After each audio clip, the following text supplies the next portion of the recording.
آیا مسلمانوں، میری ماں اور بہنوں، آج تو میرے تمہارے پاس 10-10 جوڑے کپڑے سیف الماریوں میں ہیں، 10-10 جوڑی جوتے اور چپلیں ہمارے گھروں میں موجود ہیں۔ ایک صحابہ کی جماعت ہے جن کو اللہ کے راستے میں نکلنے کا پیغام نبی دے رہا ہے کہ چلو میرے ساتھ میدان میں نکلنا ہے، لیکن کسی صحابی کے پیر میں جوتی اور چپل نہیں ہے۔ کون سے جوتی چپل؟ وہ برانڈیڈ جوتی چپل نہیں، چمڑے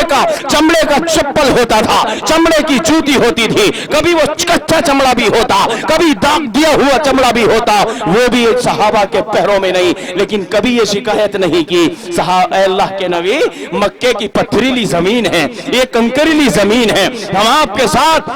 برہنہ پیر چلیں گے، ہمارے پیروں میں جوتیاں نہیں ہیں، چپلیں نہیں ہیں، ہمارے پیروں میں زخم ہو جائے گا۔ کبھی شکایت نہیں کی، آپ ساتھ چل دیا، پورا قافلہ چل رہا ہے جن کے پیروں میں جوتی اور چپل نہیں ہے۔ حدیث مبارکہ میں ہے، روایت میں ہے کہ ان پیروں میں زخم ہوئے، خون نکلے، اور اس خون کو روکنے کے لیے حضرات صحابہ نے اپنے کپڑے پھاڑ پھاڑ کر پیروں پر پٹیاں باندھی، اس قرآن کے خاطر قدم پیچھے نہیں ہٹایا۔ قید بھی ہونا پڑا تو ہوئے، قتل بھی ہونا پڑا تو ہو گئے، پیاسے رہنا پڑا تو رہ گئے، بھوکے رہنے پڑا تو رہ گئے۔ خدا کی قسم تمام تر قربانیاں حضرات صحابہ نے، اور ہم سب کے سردار امام الانبیاء تاجدار بطحہ محمد الرسول اللہ صلی اللہ علیہ وسلم نے قربانیاں دی ہیں۔ خرم پور کے مسلمانوں، آج اس مدرسے کو دیکھ کر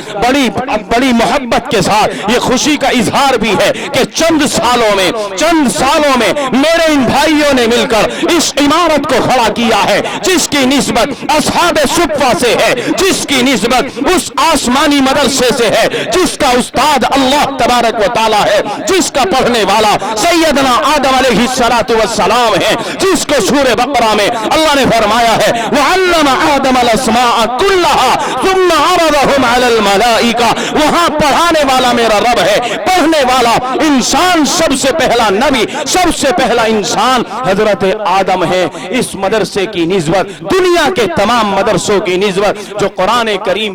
پڑھانے کا کام کر رہے ہیں، ان کی نسبت اصحاب صفہ سے بھی ہے، ان کی نسبت اس آسمانی مدرسے سے بھی ہے، اس کی نسبت دار ارقم سے بھی ہے۔ اس لیے میرے بھائیوں، آپ چند ہونے کے باوجود، معمولی سی تعداد میں ہونے کے باوجود اس نبی کے گھر کو آباد کر رہے ہو، آپ مبارکبادی کے لائق ہیں، آپ مبارکبادی کے لائق ہیں۔ اور جو یہ میرے بھائی یہاں خدمت انجام دے رہے ہیں، ابھی میں نے دیکھا کہ انتظام بھی اتنے بھرپور نہیں ہیں۔ ہم اپنے گھروں میں انتظام کرتے ہیں، انویٹر بیٹھ رہے ہیں، جنریٹر ہیں، نیچے فرش اور قالین ہے، ٹائلز ہیں، اور سب کچھ ہے، اے سیوں میں ہم بیٹھ رہے ہیں، حالانکہ یہ انتظام ابھی مدرسے میں نہیں۔ اس کے باوجود ہمارے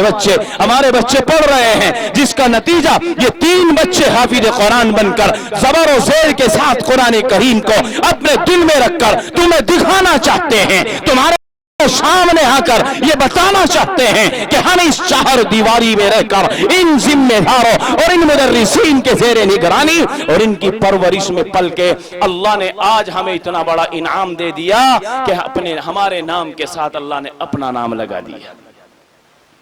یہ کتنا بڑا انعام ہے۔ آپ اپنے بیٹے کو اپنا نام دے دو گے؟ آپ کا سگا بیٹا ہے، اپنا نام نہیں دے سکتے؟ اللہ رب ذوالجلال قرآن کریم کے حافظ کو اپنا نام دے رہا ہے، 99 صفاتی ناموں میں سے ایک نام دے کر کے کہہ رہا ہے کہ میرے بندے تو نے میرے کلام کو سینے میں رکھ لیا، کیا انعام دو؟ انعام تو جب دوں گا ساری دنیا حیران ہو جائے گی۔ تیرے ماں باپ کو ایسا تاج پہنا دوں گا کہ سورج کی روشنی پھیکی پڑ جائے گی۔ آج اگر کہا جائے حافظوں کے والدین سے تو بات سمجھ میں نہیں آتی، لیکن یاد رکھو مسلمانوں، یہ دنیا زیادہ دن کی نہیں، یہ ہمیشہ کی نہیں۔ کل نفس ذائقۃ الموت، ہر جاندار کو موت کا ذائقہ چکھنا ہے۔ کل من علیہا فان، ہر چیز کو فنا ہے۔ وَيَبْقَى وَجْهُ رَبِّكَ ذُو الْجَلَالِ وَالْإِكْرَامِ، باقی رہنے والی ذات میرے رب کی ہے۔ جب کل میدان محشر ہوگا، یہ حافظ قرآن ہوں گے، ان کے والدین ہوں گے، اللہ ان کے والدین کو تاج پہنائے گا، لوگ چرچا کریں گے، لوگ پوچھیں گے اس کی کون سی نیکی ہے، کون سا عمل ہے جو اتنا سنہری تاج پہنایا جا رہا ہے۔ کوئی کہے گا کہ یہ حاجی نمازی اور روزے دار ہونے کی وجہ سے نہیں، بلکہ ایک حافظ